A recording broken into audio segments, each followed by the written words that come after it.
Hello दोस्तों, स्वागत है आपका लर्निफाई अड्डा में। अगर आप सीटीईटी 2026 की तैयारी कर रहे हैं और ये सोच रहे हैं कि प्रीवियस ईयर क्वेश्चंस से सच में पेपर 1 और पेपर 2 कैसे क्लियर किया जाता है, तो ये वीडियो आपके लिए बहुत खास होने वाला है। मैं खुद सीटीईटी पेपर 1 और पेपर 2 दोनों पास कर चुकी हूँ और आज मैं आपके साथ अपना वही एक्सपीरियंस शेयर करने वाली हूँ कि मैंने 2018 से 2025 तक के PYQ को कैसे पढ़ा, कैसे एनालिसिस किया और उसी से परीक्षा पास की हूँ। मैं कक्षा 9 to 10th की शिक्षिका हूँ, इसलिए आपको यहाँ सिर्फ सवाल नहीं बल्कि सही कॉन्सेप्ट और एग्जाम माइंडसेट भी मिलेगा। तो चलिए शुरू करते हैं आज का क्लास। प्रश्न 1, भूगोल की वो शाखा जो विशिष्ट मानव जनसंख्या की संरचना के विषय से संबंधित है कहलाती है। ऑप्शन ए नगरीय भूगोल, ऑप्शन बी जैव भूगोल, ऑप्शन सी जनसंख्या की, ऑप्शन डी मानव भूगोल। राइट आंसर हो जाएगा ऑप्शन सी जनसंख्या की। व्याख्या, जनसंख्या की मानव जनसंख्या की संरचना, आकार, वितरण, जन्म, मृत्यु दर और वृद्धि का अध्ययन करती है। यह जनसंख्या से संबंधित सांख्यिकी तथ्यों पर आधारित शाखा है, इसलिए सही उत्तर जनसंख्यिकी है। प्रश्न 2, अभिकथन ए, सूर्य गुजरात में अरुणाचल प्रदेश से लगभग 2 घंटे बाद अस्त होता है। कारण, अरुणाचल प्रदेश गुजरात की तुलना में उच्च अक्षांश पर स्थित है। दिए गए विकल्पों से सही विकल्प का चयन कीजिए। ऑप्शन ए और आर दोनों सत्य है और आर ए को स्पष्ट करता है। ऑप्शन बी, ए और आर दोनों सत्य है लेकिन आर ए को स्पष्ट नहीं करता है। ऑप्शन सी, ए सत्य है और आर असत्य है। ऑप्शन डी, ए असत्य है और आर सत्य है। राइट आंसर ऑप्शन सी, ए सत्य है और आर असत्य है। सूर्य गुजरात में अरुणाचल प्रदेश से लगभग 2 घंटे बाद अस्त होता है। अभिकथन ए सही है। अरुणाचल प्रदेश गुजरात की तुलना में उच्च अक्षांश पर स्थित है, ये गलत है। एक्सप्लेनेशन, भारत में सूर्य उदय अस्त का समय देशांतर पर निर्भर करता है। अरुणाचल प्रदेश पूर्व में स्थित है, इसलिए वहाँ सूर्य पहले अस्त होता है, लेकिन कारण में अक्षांश की बात कही गई है जो गलत है, अतः ए सही और आर गलत है। प्रश्न 3, निम्नलिखित में से कौन सा ऊर्जा का गैर परंपरागत स्रोत है। ऑप्शन ए ईंधन, ऑप्शन बी प्राकृतिक गैस, ऑप्शन सी सौर ऊर्जा, ऑप्शन डी कोयला। राइट आंसर ऑप्शन सी सौर ऊर्जा। व्याख्या, सौर ऊर्जा सूर्य से प्राप्त होती है और यह अक्षय एवं पर्यावरण अनुकूल ऊर्जा स्रोत है। कोयला, ईंधन और प्राकृतिक गैस परंपरागत ऊर्जा स्रोत हैं, इसलिए सही उत्तर सौर ऊर्जा है। प्रश्न 4, विशेष रूप से निर्मित टैंकों और तालाबों में मछली का प्रजनन कहलाता है। Option A sericulture, option B viticulture, option C horticulture या option D pisciculture. Right answer option C pisciculture. व्याख्या, पीसीकल्चर को मत्स्य पालन भी कहते हैं। इसमें नियंत्रित वातावरण में तालाबों या टैंकों में मछलियों का प्रजनन और पालन किया जाता है, इसलिए सही उत्तर पीसीकल्चर है। प्रश्न 5, स्थल का एक संकरा भाग जो 2 बड़े स्थलीय भागों को एक दूसरे से जोड़ता है उसे क्या कहते हैं। ऑप्शन ए जल संधि, ऑप्शन बी स्थल संधि, ऑप्शन सी द्वीप या ऑप्शन डी खाड़ी। राइट आंसर ऑप्शन बी स्थल संधि। एक्सप्लेनेशन, स्थल संधि भूमि का संकरा भाग होता है जो 2 बड़े स्थलीय भागों को जोड़ता है, जैसे पनामा स्थल संधि। जल संधि जल का संकरा मार्ग होता है, इसलिए यहाँ सही उत्तर स्थल संधि है। प्रश्न 6, निम्नलिखित में से कौन सा महाद्वीप आकार में सबसे छोटा है। Option A Australia, option B दक्षिण America, option C Africa, option D Europe. Right answer option A Australia. Explanation, क्षेत्रफल की दृष्टि से ऑस्ट्रेलिया विश्व का सबसे छोटा महाद्वीप है। यह अफ्रीका, यूरोप और दक्षिण अमेरिका की तुलना में आकार में काफ़ी छोटा है। प्रश्न 7, उच्च प्राथमिक स्तर पर सामाजिक विज्ञान में शामिल हैं। ऑप्शन ए इतिहास, भूगोल, राजनीति विज्ञान, मनोविज्ञान। ऑप्शन बी इतिहास, भूगोल, अर्थशास्त्र, समाजशास्त्र। ऑप्शन सी इतिहास, भूगोल, राजनीति विज्ञान, अर्थशास्त्र या ऑप्शन डी इतिहास, भूगोल, राजनीति विज्ञान, समाजशास्त्र। राइट आंसर ऑप्शन सी इतिहास, भूगोल, राजनीति विज्ञान, अर्थशास्त्र। एक्सप्लेनेशन, उच्च प्राथमिक स्तर पर सामाजिक विज्ञान की विषय वस्तु इतिहास, भूगोल, राजनीति विज्ञान और अर्थशास्त्र से मिलती है। राष्ट्रीय पाठ्यचर्या की रूपरेखा 2005 ने सामाजिक विज्ञान को समाज में स्वतंत्रता, विश्वास, परस्पर सम्मान और विविधता के आधार जैसे मानवीय मूल्यों को सुदृढ़ आधार तैयार करने का ज्ञान स्रोत माना जाता है। प्रश्न 8, आगमनात्मक अधिगम निम्नलिखित में से किस विधि का विरोधाभासी है? ऑप्शन ए व्याख्यानात्मक शिक्षण, ऑप्शन बी संरचनात्मक प्रशिक्षण, ऑप्शन सी अनुकरण या ऑप्शन डी निगमनात्मक अधिगम। राइट आंसर ऑप्शन डी निगमनात्मक अधिगम। एक्सप्लेनेशन। आगमनात्मक अधिगम में उदाहरणों से नियम तक पहुंचा जाता है, जबकि निगमनात्मक अधिगम में नियम से उदाहरण की ओर जाया जाता है। दोनों एक दूसरे के विपरीत विधियां हैं। प्रश्न 9, दिए गए कथनों ए और बी को पढ़िए और सही उत्तर का चयन कीजिए। ऑप्शन ए आलोचनात्मक सोच धारणाओं के निर्माण तथा विचारों के अनुप्रयोग और विस्तार को बढ़ावा देती है। ऑप्शन बी यह दूसरों के तर्कों और विश्वासों को समझने और मूल्यांकन करने में मदद नहीं करती। ऑप्शन ए सत्य है और बी असत्य है। ऑप्शन बी ए असत्य है और बी सत्य है। ऑप्शन सी ए और बी दोनों असत्य है। ऑप्शन डी ए और बी दोनों सत्य है। राइट आंसर ऑप्शन ए सत्य है और बी असत्य है। एक्सप्लेनेशन। आलोचनात्मक सोच विचारों के विकास और उनके मूल्यांकन में सहायक होती है।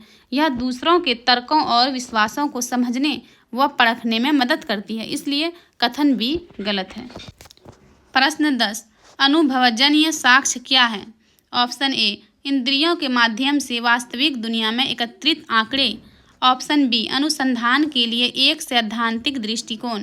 ऑप्शन सी मैट्रिक इकाइयों में मापे गए आंकड़े। ऑप्शन डी आंकड़ों के संग्रह के विश्वसनीय तरीकों का उपयोग कर एकत्रित आंकड़े। राइट आंसर ऑप्शन ए इंद्रियों के माध्यम से वास्तविक दुनिया में एकत्रित आंकड़े। एक्सप्लेनेशन। अनुभवजन्य साक्ष्य वे होते हैं जो प्रत्यक्ष अनुभव, अवलोकन या प्रयोग के माध्यम से प्राप्त किए जाते हैं। ये इंद्रियों पर आधारित होते हैं, न कि केवल सिद्धांत पर। प्रश्न 11, भौतिक विशेषताओं के मॉडल या प्रतिरूपों का शिक्षण के लिए सबसे अधिक उपयुक्त है। ऑप्शन ए इतिहास, ऑप्शन बी अर्थशास्त्र, ऑप्शन सी भूगोल या ऑप्शन डी राजनीति विज्ञान। राइट आंसर ऑप्शन सी भूगोल। एक्सप्लेनेशन। भूगोल में पर्वत, पठार, नदी, ज्वालामुखी जैसी भौतिक विशेषताओं को समझाने के लिए मॉडल और प्रतिरूपों का व्यापक उपयोग किया जाता है। इससे अवधारणाएं स्पष्ट होती हैं। प्रश्न 12, स्थानीय समाचार पत्र से मौसम की जानकारी का संग्रह किस प्रकार का स्रोत है? ऑप्शन ए प्राथमिक, ऑप्शन बी द्वितीयक, ऑप्शन सी तृतीयक, ऑप्शन डी प्राथमिक और तृतीयक दोनों। राइट आंसर ऑप्शन बी द्वितीयक। एक्सप्लेनेशन। समाचार पत्र पहले से संकलित और प्रकाशित जानकारी प्रदान करता है। यह प्रत्यक्ष रूप से शोधकर्ता द्वारा एकत्र नहीं की जाती, इसलिए इसे द्वितीयक स्रोत माना जाता है। प्रश्न 13, सीखने की अक्षमता वाले शिक्षार्थी किस प्रकार की कक्षा में अन्य छात्रों के साथ सीखते हैं? ऑप्शन ए अनन्य, ऑप्शन बी विशेष, ऑप्शन सी समावेशी या ऑप्शन डी आधुनिक। राइट आंसर ऑप्शन सी समावेशी। एक्सप्लेनेशन। समावेशी कक्षा में सामान्य और विशेष आवश्यकता वाले शिक्षार्थी साथ साथ सीखते हैं। इसमें सभी विद्यार्थियों को समान अवसर और सहयोग प्रदान किया जाता है। प्रश्न 14, अजंता गुफा चित्रों में इस्तेमाल किए गए रंग निम्नलिखित में से किस सामग्री से प्राप्त किए गए हैं? ऑप्शन ए पशु अंगों के अवशेष, option B graphite, option C पौधों और खनिज या option D slate. Right answer option C पौधों और खनिज। व्याख्या। अजंता गुफाओं के चित्रों में प्राकृतिक रंगों का प्रयोग हुआ है जो पौधों, खनिजों और मिट्टी से प्राप्त किए गए थे। ये रंग अत्यंत टिकाऊ सिद्ध हुए हैं। प्रश्न 15, सबसे पुरानी पांडुलिपियां डैश पर लिखी गई थी? ऑप्शन ए तार पत्रों पर, ऑप्शन बी पत्थरों पर, ऑप्शन सी कागज पर या ऑप्शन डी लकड़ी पर। राइट आंसर ऑप्शन ए तार पत्रों पर। व्याख्या। भारत में प्राचीन काल में ग्रंथों और अभिलेखों को तार के पत्तों पर लिखा जाता था, जिन्हें तार पत्र पांडुलिपियां कहा जाता है। वीडियो अच्छी लग रही है तो वीडियो को लाइक और चैनल को सब्सक्राइब जरूर करें। प्रश्न 16, मानव इतिहास में निम्नलिखित में से कौन सी अवधि काल सबसे लंबी है? ऑप्शन ए पूरा पाषाण काल, ऑप्शन बी मध्य पाषाण काल, ऑप्शन सी नवपाषाण काल, ऑप्शन डी महापाषाण काल। राइट आंसर ऑप्शन ए पूरा पाषाण काल। व्याख्या। पुरापाषाण काल मानव इतिहास की सबसे लंबी अवधि थी, जिसमें मानव शिकारी और खाद्य संग्रहकर्ता के रूप में जीवन व्यतीत करता था। प्रश्न 17। दिए गए कथनों ए और बी को पढ़िए और सही उत्तर का चयन कीजिए। मेहरगढ़ पाकिस्तान के बोलन दर्रे के पास एक उपजाऊ मैदान में स्थित है। विकल्प बी, यहाँ खेती और पशुपालन के साक्ष्य पाए जाते हैं। ऑप्शन ए सत्य है और बी असत्य है। ऑप्शन बी, ए असत्य है और बी सत्य है। ऑप्शन सी, ए और बी दोनों असत्य है। ऑप्शन डी, ए और बी दोनों सत्य है। राइट आंसर ऑप्शन डी, ए और बी दोनों सत्य है। व्याख्या। मेहरगढ़ सिंधु सभ्यता से पूर्व का महत्वपूर्ण स्थल है। यहाँ से कृषि और पशुपालन के सबसे प्राचीन प्रमाण मिले हैं। प्रश्न 18। ऋग्वेद मूल रूप से निम्नलिखित में से किस भाषा में रची गई थी? Option A Brahmi, option B Pali, option C Sanskrit, option D Prakrit. Right answer option C Sanskrit. व्याख्या। ऋग्वेद की रचना वैदिक संस्कृत में हुई थी। यह विश्व का प्राचीनतम ग्रंथों में से एक है। प्रश्न 19। भारत के निम्नलिखित राज्यों में से किस एक राज्य में हड़प्पा के नगर सबसे बड़ी संख्या में मिले हैं? Option A Punjab, option B Haryana, option C Gujarat, option D Jammu और Kashmir. Right answer option C Gujarat. व्याख्या। भारत में हड़प्पा सभ्यता के सर्वाधिक स्थल गुजरात में पाए गए हैं, जिनमें लोथल, धोलावीरा और सुरकोटरा प्रमुख हैं। प्रश्न 20। 6ठी शताब्दी ईसा पूर्व में मगध महाजनपद के पहले शासक थे। Option A Mahavira, option B Prasenajit, option C Bimbisara या option D Ajatashatru. Right answer option C Bimbisara. व्याख्या।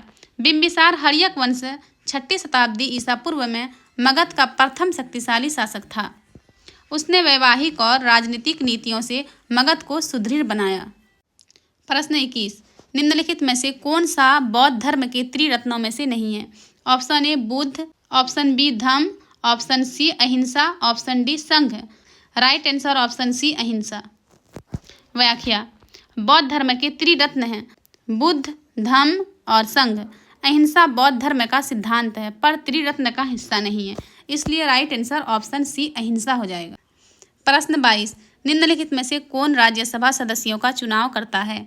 ऑप्शन ए विधानसभा निर्वाचन क्षेत्रों के मतदाता, ऑप्शन बी संसदीय निर्वाचन क्षेत्रों के मतदाता, ऑप्शन सी लोकसभा सदस्य, ऑप्शन डी विधानसभा के सदस्य या विधायक। राइट आंसर ऑप्शन डी विधानसभा के सदस्य या विधायक। व्याख्या। राज्यसभा के सदस्यों का चुनाव राज्यों की विधानसभाओं के निर्वाचित सदस्य अनुपातिक प्रतिनिधित्व प्रणाली से करते हैं। प्रश्न 23। भारत द्वारा निम्नलिखित में से किस शासन प्रणाली को अपनाया गया था? ऑप्शन ए संसदीय और एकात्मक, ऑप्शन बी राष्ट्रपति और संघीय, ऑप्शन सी राष्ट्रपति और एकात्मक, ऑप्शन डी संसदीय और संघीय। राइट आंसर ऑप्शन डी संसदीय और संघीय। व्याख्या।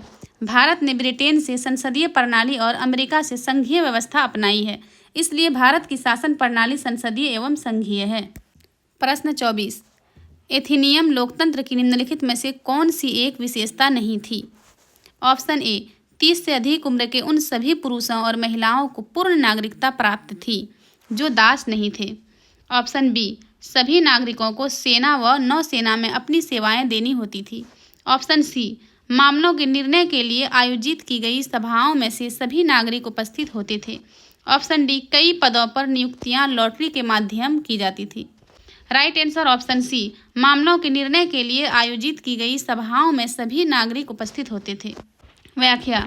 एथेनियन लोकतंत्र में महिलाओं को नागरिकता प्राप्त नहीं थी, केवल वयस्क पुरुष नागरिकों को ही राजनीतिक अधिकार प्राप्त थे। प्रश्न 25। साम्राज्य की निम्नलिखित में से कौन सी ऐसी नीति थी जो विशेष रूप से दक्षिण पथ शासकों के लिए थी? ऑप्शन ए उनके साम्राज्यों को उखाड़ फेंका गया और उन्हें साम्राज्य का अंग बनाया गया। ऑप्शन बी उन्होंने साम्राज्य की अधीनता स्वीकार की और अपनी पुत्रियों का विवाह उससे किया। ऑप्शन सी वे उपहार लाते थे, उसके आदेशों का पालन करते थे और उसके दरबार में उपस्थित होते थे। ऑप्शन डी इन्होंने हार स्वीकार की व इन्हें पुनः शासन करने के लिए अनुमति दी गई। राइट आंसर ऑप्शन डी इन्होंने हार स्वीकार की व इन्हें पुनः शासन करने के लिए अनुमति दी गई। व्याख्या। मौर्य नीति के अंतर्गत दक्षिण भारत के शासकों को पूर्ण रूप से हटाया नहीं गया, बल्कि अधीनता स्वीकार करने के बाद उन्हें पुनः शासन की अनुमति दी गई। प्रश्न 26। 18वीं शताब्दी के अंतिम चरण में बम्बई, मद्रास और बंगाल प्रेसिडेंसियों का विकास ईस्ट इंडिया कंपनी के किन व्यापारिक केंद्रों से हुआ? Option A Surat, Madras, Calcutta. Option B Nagpur, Madras, Delhi. Option C Pune, Madras, Calcutta.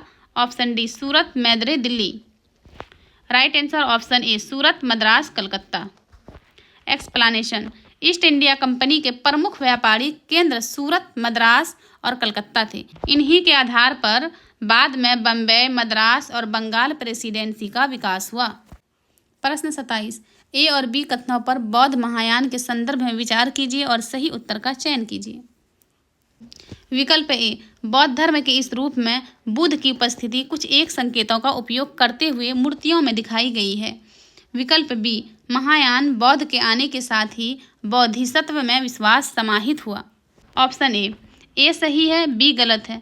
Option B, ए गलत है, बी सही है। ऑप्शन सी, ए और बी दोनों सही है। ऑप्शन डी, ए और बी दोनों गलत है।